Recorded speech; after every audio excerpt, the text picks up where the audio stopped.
Damn it. ఏంటిటా కుండబద్దలు కొడతా అత్త. నమస్కారం. కుండబద్దల ప్రేక్షకులకి స్వాగతం. నేను గౌతమ్ కాటా. చంద్రబాబు నాయుడిని సినిమా పెద్దలు కలవటానికి రమ్మని ఇంటిమేషన్ పంపించినా కూడా ఈ పెద్దలు ఎవరూ కలవటానికి రాలేదు. ఒక చిన్న ఎస్ఎంఎస్ పెట్టి మేమందరం బిజీగా ఉన్నాం, వేరు వేరు షూటింగ్లో కలవటం కుదరదు అని ముక్తసరిగా ఒక ఎస్ఎంఎస్ పెట్టి తప్పించుకుని ఎందుకు తిరుగుతున్నారు? దీని వెనుకున్న అసలు కారణాలు ఏమిటి? సినిమా పెద్దల మధ్యలో ఆంధ్రప్రదేశ్ రాష్ట్రం పరిస్థితి ఏమనుకుంటున్నారు వాళ్ళు? ఈ చిత్ర పరిశ్రమలోనే మరి రెండు తెలుగు రాష్ట్రాల్లో అటు తెలంగాణలోను ఇటు ఆంధ్రప్రదేశ్లోను చూసుకుంటే కనుక మేజర్ షేరు వాళ్ళకి మేజర్ ఆదాయం ఈ ఆంధ్రప్రదేశ్ రాష్ట్రం నుంచే వస్తుంటే ఈ ఆంధ్రప్రదేశ్ రాష్ట్రంలో చంద్రబాబు నాయుడు సీఎంగా ఉన్న చంద్రబాబు నాయుడిని కలవటానికి కూడా వాళ్ళు రాలేని పరిస్థితుల్లో ఎందుకున్నారు? అక్కడ మరి తెలంగాణ స్టేట్లో వీళ్ళ ఆస్తులు మొత్తం ఉండిపోవటం మూలాన వాళ్ళు ఏమన్నా ఇబ్బంది పెడతారేమో అనే భయాందోళనలు ఏమైనా ఉంటే ఆ విషయమై చర్చించుకోవచ్చు కదా.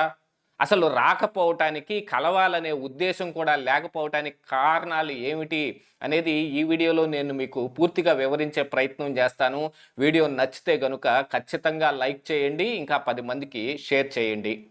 ఇంకా మన ఛానల్ని ఎవరైనా సబ్స్క్రైబ్ చేసుకోకుండా చూస్తూ ఉన్నట్టయితే కనుక ఇమీడియట్గా సబ్స్క్రైబ్ కూడా చేసుకొని బెల్ సింబల్ కూడా నొక్కారంటే నోటిఫికేషన్ ఎప్పటికప్పుడు త్వరితగతిన మీ దాకా చేరుతుంది.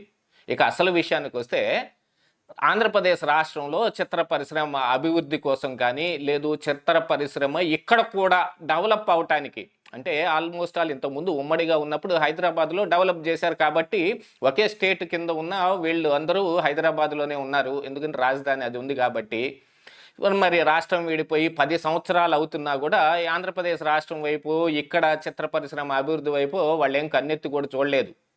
మరి ఇక హైదరాబాదులోనే వీళ్ళకున్న ఆస్తులు కావచ్చు, వీళ్ళు చేసే వ్యాపారాలు కావచ్చు, ఇతరత్ర ఏమైనా కానీ మొత్తం హైదరాబాద్లోనే పెట్టుకుని ఉన్నారు.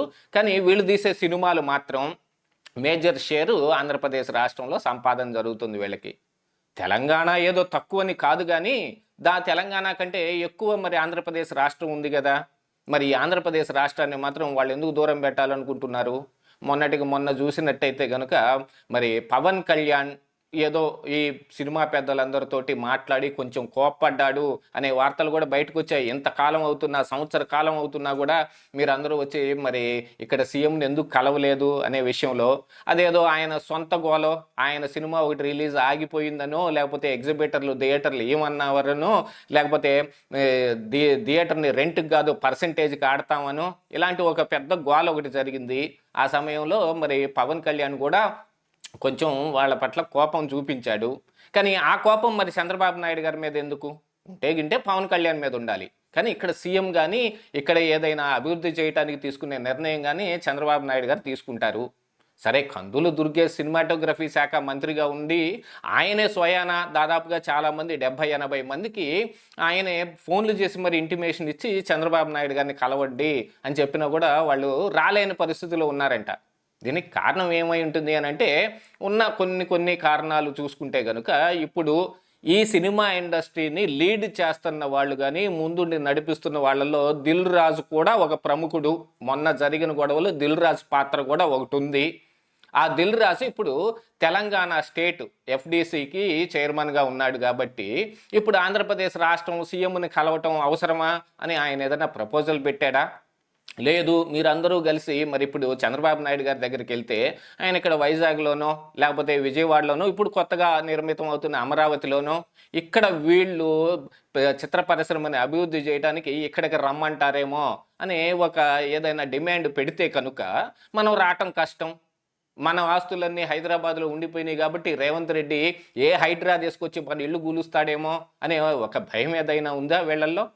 లేకపోతే ఆంధ్రప్రదేశ్ రాష్ట్రం అంటే ఇంతకుముందు గతంలో జగన్మోహన్ రెడ్డి వీళ్ళని పిలిచి మాట్లాడటానికి పిలిచినప్పుడు చిరంజీవి, మహేష్ బాబు ఇలాంటి పెద్ద పెద్దలు అందరూ వచ్చి మరి గేటు బయటనే కారు దిగి లోపల దాకా నడుచుకుంటూ వచ్చారు. అది అవమానంగా ఫీల్ అయ్యి ఇప్పుడు కూడా అలా చేస్తారని అనుకుంటారా? కానీ చంద్రబాబు నాయుడు గారు అంటే మరి చిత్ర పరిశ్రమకి చాలా ఫ్రెండ్లీగా ఉండే ఆయన మనస్తత్వం. గతంలో కూడా నంది అవార్డులు తెలంగాణ ఇవ్వకపోయినా, తెలంగాణ ఆంధ్రప్రదేశ్ స్టేట్ డివైడ్ అయిన తర్వాత తెలంగాణలో ఈ కేసీఆర్ నంది అవార్డుల గురించి ఏం పట్టించుకోకపోయినా ఇక్కడ ఆంధ్రప్రదేశ్ రాష్ట్రంలో ఇచ్చారు. కానీ ఆ రోజున పోసాని కృష్ణమురళి లాంటి వాళ్ళందరినీ ఉసిగొలిపి వైఎస్ఆర్ కాంగ్రెస్ పార్టీ వాటి మీద ఓ పెద్ద గోల్ చేస్తే ఆ తర్వాత అది ఆగిపోయింది. మరి ఇక తెలంగాణ ప్రభుత్వం అయితే నిన్నగాక మొన్ననే గద్దర్ అవార్డులను ప్రకటించారు. ఇదే మొదటిసారి తెలంగాణ స్టేట్లో వీళ్ళకి ఒక అవార్డులు ఇవ్వటం అనేది. కానీ ఉమ్మడి ఆంధ్రప్రదేశ్గా ఉన్నప్పుడు కూడా సీఎంగా పనిచేసిన చంద్రబాబు నాయుడు గారు అప్పట్లో ఈ సినిమా పెద్దలకందరికీ చాలా పెద్దపీట వేసేవాడు. వీళ్ళందరికీ చాలా ఎక్కువ గౌరవ మర్యాదలు కూడా ఇచ్చాడు. దాంతో ఇప్పుడు మరి ఆంధ్రప్రదేశ్ రాష్ట్రం వెళ్తే సినిమా ఇండస్ట్రీ ఇక్కడికి తరలి రావాల్సి వస్తుందని ఏమన్నా భయపడుతూ ఉన్నారా? లేదు, అక్కడ కొత్తగా లోకల్ టాలెంట్ని, అంటే గతంలో సినిమా ఇండస్ట్రీ మొత్తం మెడ్రాసు చెన్నైలో ఉండేది. ఆ చెన్నై నుంచి ఆంధ్రప్రదేశ్ రాష్ట్రం రావటం కోసం ఎటువంటి కార్యక్రమం పెడితే వచ్చారో అప్పుడు చూసాం. ఎందుకంటే అలాంటి కఠినమైన నిర్ణయం ఒకటి ఉంటే ఆంధ్రప్రదేశ్ రాష్ట్రంలో తీసిన వాటికి మాత్రమే ట్యాక్స్ డిడక్షన్ ఉంటుంది, లేకపోతే ఫుల్ ట్యాక్స్ 24% ట్యాక్స్ పడుతుంది, లేదు చిన్న సినిమాకైతే 8% ట్యాక్స్, పెద్ద సినిమాకైతే 12% ట్యాక్స్ మాత్రమే వర్తించాలంటే ఆంధ్రప్రదేశ్లోనే షూటింగ్ చెయ్యాలి అనేది, కానీ ఇది ఆంధ్రప్రదేశ్లోనే మరి ఆఫీసు ఉండాలనే నిబంధన ఉండటం వలన అప్పుడు చిన్నగా హైదరాబాద్ వచ్చేసారు. ఏది ఏమైనప్పటికీ హైదరాబాద్ వచ్చి మరి అక్కడ బాగానే సెటిల్ అయిపోయారు. కానీ ఇప్పుడు ఆంధ్రప్రదేశ్ రాష్ట్రం రావాలంటే మాత్రం వాళ్ళకు కొంచెం కంటగింపుగా ఉంది. అందున చంద్రబాబు నాయుడు గారు తీసుకునే విధానాలు ఆల్మోస్ట్ వాళ్ళకు కూడా ఉపయోగకరంగానే ఉంటాయి. ఏదైనా ఒక పెద్ద సినిమా రిలీజ్ అవుతున్నప్పుడు టికెట్ రేట్లు పెంచుకోవటానికైతే అటు తెలంగాణ సీఎం దగ్గరికి, ఇటు ఆంధ్రప్రదేశ్ రాష్ట్ర సీఎం దగ్గరికి సొంత ప్రయోజనాల కోసం అయితే వెళ్తున్నారు, కానీ రాష్ట్ర ప్రయోజనాలకైతే వాళ్ళు రావటం లేదు అనేది క్రిస్టల్ క్లియర్గా దీంతో అర్థమైపోతుంది. ఇంకా ఇటు ఏమన్నా వచ్చి మాట్లాడితే అక్కడ రేవంత్ రెడ్డి ఇబ్బంది పెడతాడేమో అని భయం అయితే ఉండొచ్చేమో, కానీ ఇక్కడ ఆంధ్రప్రదేశ్ రాష్ట్రంలో ఉన్న బిజినెస్ని చెడగొట్టుకోదలుచుకున్నారా? లేకపోతే మరి ఇప్పుడు గతంలో లాగానే ఆంధ్రప్రదేశ్ రాష్ట్రం కూడా అలాంటి నిర్ణయం ఏదైనా తీసుకుని ఫుల్ ట్యాక్స్ విధానం పెట్టుకొని కనుక ముందుకు వస్తే అప్పుడు కానీ రారా? ఏదైనా కర్రుగాల్చి వాత పెట్టండి కానీ ఎవరు కదిలేటట్లేరు.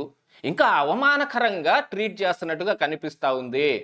సీఎం చంద్రబాబు నాయుడు మిమ్మల్ని పిలిచి మాట్లాడాలనుకుంటున్నాడని 10 రోజుల ముందుగానే ఇంటిమేషన్ ఇచ్చినప్పటికీ ముందు రోజు ఒక చిన్న SMS తోటి మేము రావటం కుదరదు అని చేతులు ఎగేస్తున్నారంటే దీని వెనక ఒక దురుద్దేశం ఉన్నదాన్ని చూసుకోవాలి. అంటే సినిమా ఇండస్ట్రీ మొత్తాన్ని మేనేజ్ చేస్తున్న పెద్దలు ఎవరైతే ఉన్నారో వాళ్ళ ప్రభావం ఇంకా ఈ హీరోల మీద కానీ, ఈ సినిమా ప్రముఖుల మీద కానీ, ఈ ప్రొడ్యూసర్ల మీద కానీ ఉన్నట్టే కదా. అలాంటప్పుడు మరి ఆంధ్రప్రదేశ్ రాష్ట్రం మాత్రం వాళ్ళకి ఎందుకు సహకరించాలి? వాళ్ళ సినిమాలు ఎందుకు టికెట్లు ఎక్కువ రేటుకు అమ్ముకోవడానికి పర్మిషన్ ఇవ్వాలి? కొన్ని సినిమాలకైతే ట్యాక్స్ డిడక్షన్ ఎందుకు ఇవ్వాలి? లేదు ట్యాక్స్ జీరో ట్యాక్స్ ఎందుకు ఇవ్వాలి? దాని మీద కూడా కఠినంగా ఉండాల్సిన అవసరం ఉంది. ఎవరినైనా సరే కీలెరిగి వాత పెడితేనే బాగా వాళ్ళు చక్కగా లైన్లోకి వస్తారనేది కూడా మరి ఆంధ్రప్రదేశ్ రాష్ట్ర సీఎం అయిన చంద్రబాబు నాయుడు గారు కూడా గుర్తించి ఆ విధమైన చర్యలు తీసుకోవాల్సిన అవసరం ఉంది. యాతావాత చూస్తే బాబు గారిని అవమానించినట్టే ఈ సినీ పెద్దలు అనేది చాలామంది ఇప్పుడు అభిప్రాయపడుతూ ఉన్నారు. ఇదే ఈరోజు కొండబద్దలు.